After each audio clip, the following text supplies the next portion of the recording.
అందరూ తిన్నాక మిగిలితే తింటుంది, మిగలకపోతే మనము చిన్న ఆనందాన్ని చూసి కడుపు నింపుకుంటుంది మన అమ్మలు. కాబట్టి మాతృదేవోభవ అన్నారు. మిగతా దేశాలలో కూడా క్రైస్తవ దేశంలో వాడు ఇస్లాం కంట్రీలో డజన్ల కొద్ది పిల్లలు కానీ మిషనరీ లాగా చూస్తున్నాడు ఆడపడుచులని. నా భారతదేశంలో దేవతల్లాగా ముగ్గురు రంగులేక మూలకు డమ్మలాగా మన తండ్రిని కీర్తిస్తున్నాం, పూజిస్తున్నాం.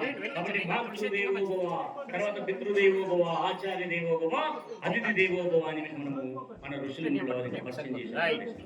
కాబట్టి ఇవాళ మన దేశాన్ని, మన కుటుంబాలని కాపాడడం కోసం, మన కుటుంబాలని విచ్ఛిన్నం చేయడం కోసం, కుటుంబాలని పతనం చేయడం కోసం ఈ విధంగా రకరకాల కుట్రలు కుయుక్తులు ఇవాళ brothers day, lovers day, mothers day, fathers day, రకరకాల డేలన్నీ కూడా కొత్త కొత్త పండుగలు గుర్తుకొచ్చి మన ధర్మ సంస్కృతి సభ్యతల్ని మర్మింపజేయడం కోసం ఇంజెక్ట్ చేస్తున్నాడు.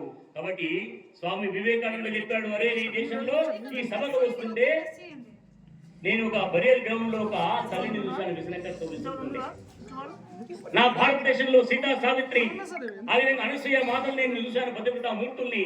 ఈ దేశంలో పాశ్చాత్య దేశంలో కూడా అలాంటి తల్లులు ఉన్నారా అని ఆశ్చర్యపోయి ఆ తల్లి దగ్గరికి వెళ్ళాను. అడిగాను, అమ్మ ఎవరు చనిపోయారు, ఎంతటి భక్తివమ్మా అనేవమ్మా, ఎంతటి శాంతమూర్తివమ్మా, ఎంతటి నువ్వు శాంత స్వభావమా, ఇంతటి ప్రతిభటన మూర్తివమ్మా, ఎవరు చనిపోతే ఆ విధంగా బొంద లోపల ఉన్నటువంటి సమాధి లోపల ఉన్న వాడికి గాలి ఆడాలని చెప్పేసి ఆయన చేస్తున్న సేవ అనేది అమోఘమమ్మా అని చెప్పేసి పొందుతున్నాడు స్వామి వివేకానంద తల్లిని. అప్పుడు చెప్పింది, దానికోసం కాదండి, నేను దేనికోసము విసురుతున్నాను, నా మొగుడే చనిపోయాడు, చనిపోతే నా మొగుడు చివరికి కోరాడేమంటే, నేను చనిపోయిన తర్వాత సమాధి దగ్గర తీసుకెళ్లిన తర్వాత, శ్మశాన వాడికి పోయిన తర్వాత, నన్ను సమాధిలో పూడ్చిపెట్టిన తర్వాత, నా మీద మందు పోసిన తర్వాత కనీసము ఆ బుందగారి తొందరగా ఆరపడేది. ఎంత బిరాన, ఎంత జల్లినా, ఎంత తొందరగా ఆరిపోతే ఈ బొందగడి అంత తొందరగా వెళ్ళి ఇంకొక మొగుని నేను పెళ్లి చేసుకోవాలి. కాబట్టి తొందరగా ఆడడం కోసం విసనకర్తో విసురుతున్నానండి. రేపు ఈ దేశంలో నా సీతామాత అశోకవనంలో 2 సంవత్సరాల పాటు ఉంది ఒకే ఒక చీరతో.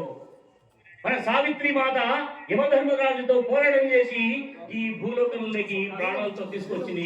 అలాంటి తల్లుల కన్నా తల్లులు నా దేశంలో పుట్టారుగా. నీ దేశంలో అలాంటి తల్లులు కాంట్రాక్ట్ మ్యారేజ్ తోటి 18-20 పెళ్లిళ్ళు చేసుకునే సాంప్రదాయం ఈ దేశంలో ఉంది.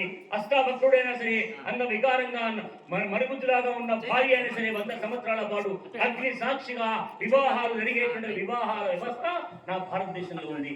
అది ఈ దేశాల్లో లేదు. కాబట్టి మన భారతదేశంలో కూడా ఇలాంటి ఒక వ్యవస్థ మనకు, సాంప్రదాయాలు ఇవన్నీ కూడా మనకు చెప్పడం జరిగింది. స్వామీజీ వచ్చారు. మన సమాజంలో ఈ రోజున ఇవన్నీ దేశాన్ని విచ్ఛిన్నం చేయడానికి, మనకి సంస్కృతి సభ్యతల్ని విడగొట్టడానికి ప్రయత్నాలు చేస్తున్న సందర్భం